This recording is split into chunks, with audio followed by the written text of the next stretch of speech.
Why I Write. By George Orwell. Eric Arthur Blair, known by his pen name George Orwell, was an English novelist, essayist, journalist and critic. His work is characterized by lucid prose, biting social criticism, opposition to totalitarianism, and outspoken support of democratic socialism. Why I Write is an essay written by Orwell in 1946. Why I Write, 1946. From a very early age, perhaps the age of 5 or 6, I knew that when I grew up I should be a writer. Between the ages of about 17 and 24 I tried to abandon this idea. But I did so with the consciousness that I was outraging my true nature and that sooner or later I should have to settle down and write books. I was the middle child of 3, but there was a gap of 5 years on either side. And I barely saw my father before I was 8. For this and other reasons I was somewhat lonely. And I soon developed disagreeable mannerisms which made me unpopular throughout my school days. I had the lonely child's habit of making up stories and holding conversations with imaginary persons. And I think from the very start my literary ambitions were mixed up with the feeling of being isolated and undervalued. I knew that I had a facility with words and a power of facing unpleasant facts, and I felt that this created a sort of private world in which I could get my own back for my failure in everyday life. Nevertheless, the volume of Serious This is seriously intended. Writing which I produced all through my childhood and boyhood would not amount to half a dozen pages. I wrote my first poem at the age of 4 or 5. My mother taking it down to dictation. I cannot remember anything about it except that it was about a tiger and the tiger had chair-like teeth. A good enough phrase, but I fancy the poem was a plagiarism of Blake's Tiger. At 11, when the war on 1914 to 1918 broke out, I wrote a patriotic poem which was printed in the local newspaper, as was another, 2 years later, on the death of Kitchener. From time to time, when I was a bit older, I wrote bad and usually unfinished nature poems in the Georgian style. I also attempted a short story which was a ghastly failure. That was the total of the would-be serious work that I actually set down on paper during all those years. However, throughout this time I did in a sense engage in literary activities. To begin with, there was the made-to-order stuff which I produced quickly, easily and without much pleasure to myself. Apart from school work, I wrote verse-stockers yarn, semi-comic poems which I could turn out at what now seems to me astonishing speed. At 14 I wrote a whole rhyming play, in imitation of Aristophanes, in about a week, and helped to edit a school magazines, both printed and in manuscript. These magazines were the most pitiful burlesque stuff that you could imagine. And I took far less trouble with them than I now would with the cheapest journalism. But side by side with all this, for 15 years or more, I was carrying out a literary exercise of a quite different kind. This was the making up of a continuous story about myself, a sort of diary existing only in the mind. I believe this is a common habit of children and adolescents. As a very small child I used to imagine that I was, say, Robin Hood, and picture myself as the hero of thrilling adventures, but quite soon my story ceased to be narcissistic in a crude way and became more and more a mere description of what I was doing and the things I saw. For minutes at a time this kind of thing would be running through my head. He pushed the door open and entered the room. A yellow beam of sunlight, filtering through the muslin curtains, slanted onto the table, where a matchbox, half open, lay beside the ink pot. With his right hand in his pocket he moved across to the window. Down in the street a tortoise-shell cat was chasing a dead leaf, etc. etc. This habit continued until I was about 25. Right through my non-literary years. Although I had to search, and did search, for the right words, I seemed to be making this descriptive effort almost against my will, under a kind of compulsion from outside. The story must, I suppose, have reflected the styles of the various writers I admired at different ages, but so far as I remember it always had the same meticulous descriptive quality. When I was about 16 I suddenly discovered the joy of mere words, i.e. the sounds and associations of words. The lines from Paradise Lost. So he with difficulty and labor hard moved on, with difficulty and labor he, which do not now seem to me so very wonderful, sent shivers down my backbone, and the spelling he for he was an added pleasure. As for the need to describe things, I knew all about it already. So it is clear what kind of books I wanted to write, insofar as I could be said to want to write books at that time.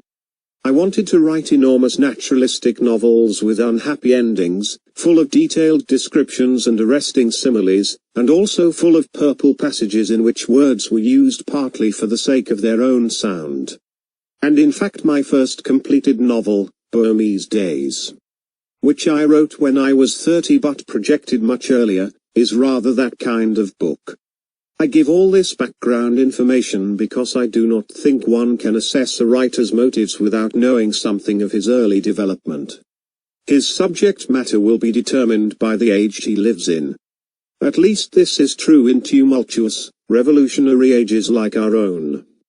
But before he ever begins to write he will have acquired an emotional attitude from which he will never completely escape. It is his job, no doubt, to discipline his temperament and avoid getting stuck at some immature stage, in some perverse mood. But if he escapes from his early influences altogether, he will have killed his impulse to write. Putting aside the need to earn a living, I think there are 4 great motives for writing, at any rate for writing prose. They exist in different degrees in every writer. And in any one writer the proportions will vary from time to time, according to the atmosphere in which he is living. They are 1. Sheer egoism. Desire to seem clever, to be talked about, to be remembered after death, to get your own back on the grown-ups who snubbed you in childhood, etc., etc. It is humbug to pretend this is not a motive, and a strong one. Writers share this characteristic with scientists, artists, politicians, lawyers, soldiers, successful businessmen, in short, with the whole top crust of humanity. The great mass of human beings are not acutely selfish. After the age of about 30 they almost abandon the sense of being individuals at all, and live chiefly for others, or are simply smothered under drudgery. But there is also the minority of gifted, willful people who are determined to live their own lives to the end. And writers belong in this class. Serious writers, I should say, are on the whole more vain and self-centered than journalists, though less interested in money. 2. Aesthetic enthusiasm. Perception of beauty in the external world, or, on the other hand, in words and their right arrangement. Pleasure in the impact of one sound on another, in the firmness of good prose or the rhythm of a good story. Desire to share an experience which one feels is valuable and ought not to be missed. The aesthetic motive is very feeble in a lot of writers, but even a pamphleteer or writer of textbooks will have pet words and phrases which appeal to him for non-utilitarian reasons. Or he may feel strongly about typography, width of margins, etc. above the level of a railway guide. No book is quite free from aesthetic considerations. 3. Historical impulse. Desire to see things as they are, to find out true facts and store them up for the use of posterity. 4. Political purpose. Using the word political in the widest possible sense. Desire to push the world in a certain direction, to alter other people's idea of the kind of society that they should strive after. Once again, no book is genuinely free from political bias. The opinion that art should have nothing to do with politics is itself a political attitude. It can be seen how these various impulses must war against one another, and how they must fluctuate from person to person and from time to time. By nature, taking your nature to be the state you have attained when you are first adult. I am a person in whom the first 3 motives would outweigh the 4th. In a peaceful age I might have written ornate or merely descriptive books, and might have remained almost unaware of my political loyalties. As it is I have been forced into becoming a sort of pamphleteer. First I spent 5 years in an unsuitable profession, the Indian Imperial Police, in Burma. And then I underwent poverty and the sense of failure. This increased my natural hatred of authority and made me for the first time fully aware of the existence of the working classes, and the job in Burma had given me some understanding of the nature of imperialism. But these experiences were not enough to give me an accurate political orientation. Then came Hitler, the Spanish Civil War, etc. By the end of 1935 I had still failed to reach a firm decision. I remember a little poem that I wrote at the date, expressing my dilemma. A happy vicar I might have been 200 years ago, to preach upon eternal doom, and watch my walnuts grow. But born, alas, in an evil time. I missed that pleasant haven. For the hair has grown on my upper lip, and the clergy are all clean-shaven. And later still the times were good. We were so easy to please. We rocked our troubled thoughts to sleep on the bosoms of the trees. All ignorant we dared to own the joys we now dissemble. The green finch on the apple bough could make my enemies tremble. But girls' bellies and apricots roach in a shaded stream. Horses, ducks in flight at dawn. All these are a dream. It is forbidden to dream again. We maim our joys or hide them. Horses are made of chromium steel, and little fat men shall ride them. I am the worm who never turned, the eunuch without a harem. Between the priest and the commissar, I walk like Eugene Aram, and the commissar is telling my fortune, while the radio plays. But the priest has promised an Austin 7, for Dougie always pays. I dreamt I dwelt in marble halls, and woke to find it true. I wasn't born for an age like this. Was Smith? Was Jones? Were you? The Spanish War and other events in 1936-37 turned the scale, and thereafter I knew where I stood. Every line of serious work that I have written since 1936 has been written, directly or indirectly, against totalitarianism and for democratic socialism, as I understand it. It seems to me nonsense, in a period like our own, to think that one can avoid writing of such subjects. Everyone writes of them in one guise or another. It is simply a question of which side one takes and what approach one follows. And the more one is conscious of one's political bias, the more chance one has of acting politically without sacrificing one's aesthetic and intellectual integrity. What I have most wanted to do throughout the past 10 years is to make political writing into an art. My starting point is always a feeling of partisanship, a sense of injustice. When I sit down to write a book, I do not say to myself, I am going to produce a work of art. I write it because there is some lie that I want to expose, some fact to which I want to draw attention, and my initial concern is to get a hearing. But I could not do the work of writing a book, or even a long magazine article, if it were not also an aesthetic experience. Anyone who cares to examine my work will see that even when it is downright propaganda, it contains much that a full-time politician would consider irrelevant. I am not able, and do not want, completely to abandon the worldview that I acquired in childhood. So long as I remain alive and well, I shall continue to feel strongly about prose style, to love the surface of the earth, and to take a pleasure in solid objects and scraps of useless information. It is no use trying to suppress that side of myself. The job is to reconcile my ingrained likes and dislikes with the essentially public, non-individual activities that this age forces on all of us. It is not easy. It raises problems of construction and of language, and it raises in a new way the problem of truthfulness. Let me give just one example of the cruder kind of difficulty that arises. My book about the Spanish Civil War, Homage to Catalonia, is of course a frankly political book, but in the main it is written with a certain detachment and regard for form.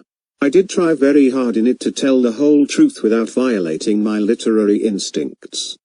But among other things it contains a long chapter, full of newspaper quotations and the like, defending the Trotskyists who were accused of plotting with Franco. Clearly such a chapter, which after a year or two would lose its interest for any ordinary reader, must ruin the book.